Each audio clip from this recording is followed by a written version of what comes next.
So nhasi ndauya nenyaya iri different. This is something personal, this is real, this is reality, and this is happening to me, and I need your help. I need your help, masubscribers angu nevanhu vese vachaona this video.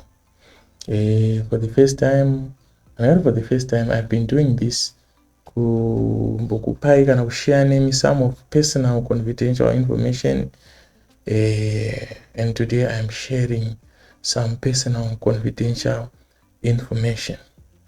What is happening ndezvekuti inini guys, I remarried after my first marriage failed.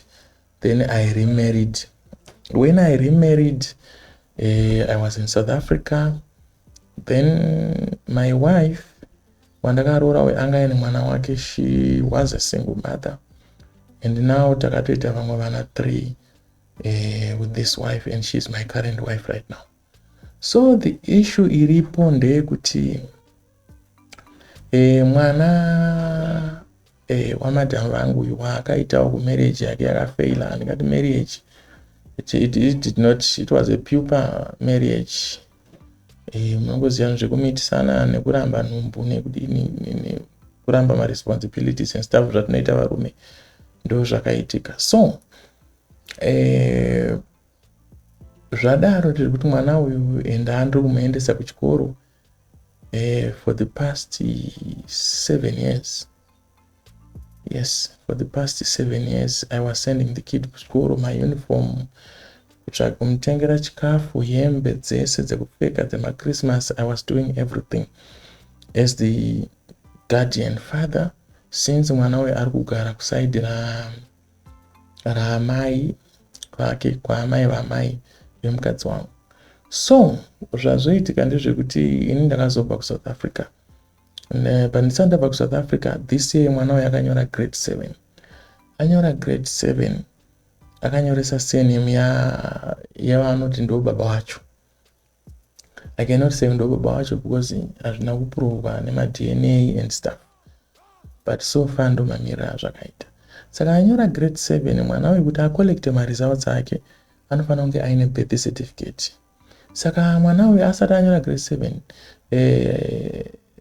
my wife contacted the father wacho, the alleged father, kuti mwana ari kuda documentation. Then alleged father vakati tichazvigadzirisa kusvikira mwana anyora, kusvikira ndazotiwo rega ndipindire munyaya iyi. Saka ndakazopindirawo munyaya iyi, ndikazotaurawo ndikati I send a message to the alleged father ndikati mwana wenyu ari kuda mapepa ake. And I went on okay, and I went on to say, don't be afraid kuti tikuda kuti mubhadhare school fees. No, I'm managing, I'm paying school fees, I'm providing all the well-being yemwana. Saka there's no need yekuti munge muri afraid of that. Chatongodai documentation yemwana kuti mwana upenyu hwake hunake. The father did not respond to me, but his wife responded, his current wife, because akazororawo. She was really concerned in the welfare yemwana, and she has been trying to convince his husband, and the husband ari kuoma musoro. From the information that I have, the husband wacho ari kunziwo hatangike, akaoma musoro and blah blah. So mwana anyora grade 7, mwana maresults ari kuuya manje, anomacollecta sei asina documentation. So inini message yangu yandakaendesa una baba, ndakavaendesa message ndikati, kana murimi baba vemwana uyu, handira kuti ndimi baba vemwana, I never forced anything on him. Kana murimi, if you know kuti ndimi, it is good kuti mutorise mwana birth certificate, zvinhu zvake zvifambe zvakanaka. He did not respond. So now I'm getting a message again from my wife Shinzi. I was talking to the woman now, the current wife of his ex-husband. The ex-husband akatotaura akati, inini handina I'm not in a position or handina simba rekudiscuss affairs emwana uyu. So I was shocked emhuri yeZimbabwe kuti really handina position yekumira ndichidiscuss affairs emwana uyu.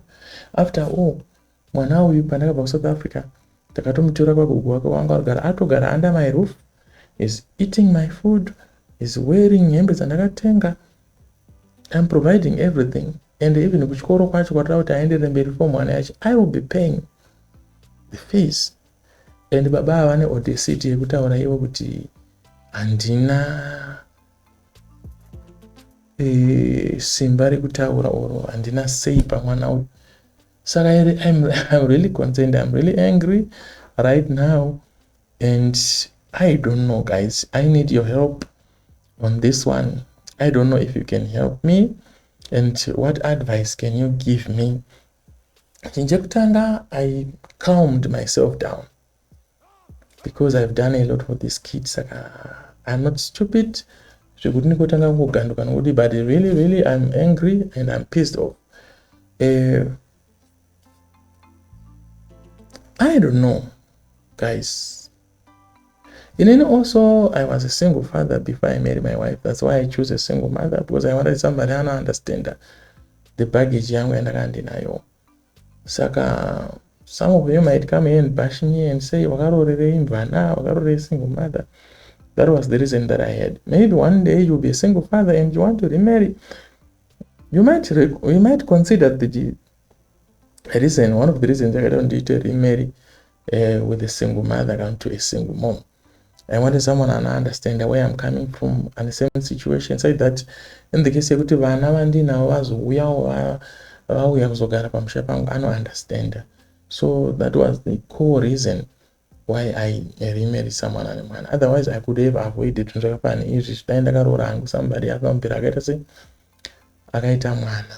So this is the current situation that I have. Or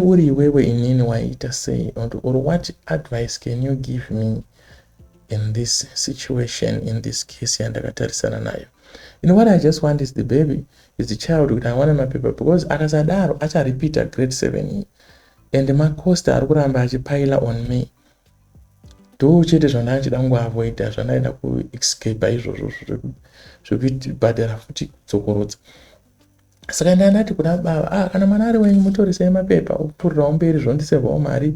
Asi kana muchiti haasi wenyu, and if you don't want anything to do with this child, mwana uyu takumutoresa senemu yamai vake.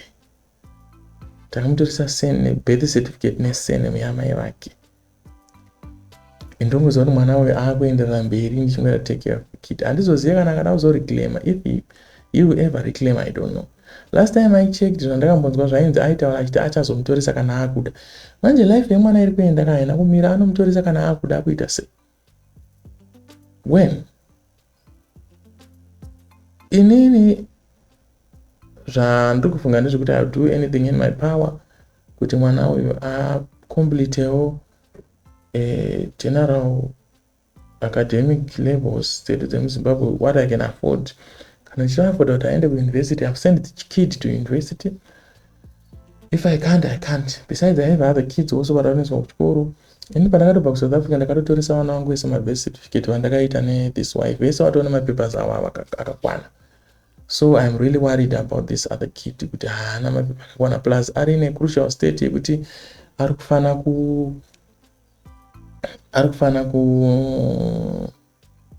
kuzokollecta mari zavo dzake grade 7. Or else ari kuriska kuripita futi grade 7 ende zvinozocosta inini ende zvichandidzosera kumashure. So guys, let me know kuti ndoitawo sei nesituation. This is true, this is happening to me. This is why I did not even switch a camera or try to fix this video or animate it in any way. It is as raw as it is. Help me. Baba sandataura navo ansuda hangu kuasvibisa zita pa internet because ina asati achinjana mashoko nawo. But last time I heard from the message ndatobva muto reply manje vanga vachiti varida kutondipindura rafu from zvandanzwa, but ndatoti aiwa ini baba vangu ndatotaura navo ndimbonzwa kuti vanoti kudii, then toona kuti zvakamira sei. But ndatomboona munhu andakubhadharira mwana wangu. I don't know, maybe ndo chigeto yuti chacho, maybe ndo kuti murume ndo kuti ana baba kwatiri kuita kunze uku, but this is not it according to me. And I don't know guys, help me, what should I do? Ine ndikufungisa apo, ndikufunga kutotoresa mwana brethinesene yamai vake, mwana wangu ita mapepa akakwana. Zvava vatoignore, maybe havasi baba vacho, maybe ndosikana vasiri kuda, but ndakavataura ndikati budai pachena, if you are not the father just let me know. Then tingadai takatoita zvinhu izvi kudhara, but we've been waiting tisingaiti zvinhu izvi because we thought kuti ndiwo baba vacho. So handisi kuti vari kuda kundifikisa here, varida kufikisa ex-wife here, varida kufikisa mwana here, vane loss yavakaita here, nerelationship yavakamboita iyi. Is he bitter with something? I don't know. I'm yet to hear from him. Then if I have the conversation naye, then I will come back again and give you an update. But so far in the comment section, ndipewo zvamuri kufungidzira kuti ndingaiteki, ndipewo advice. Yes, I mean, guys, ne situation yandakatarisana nayo pare zvino.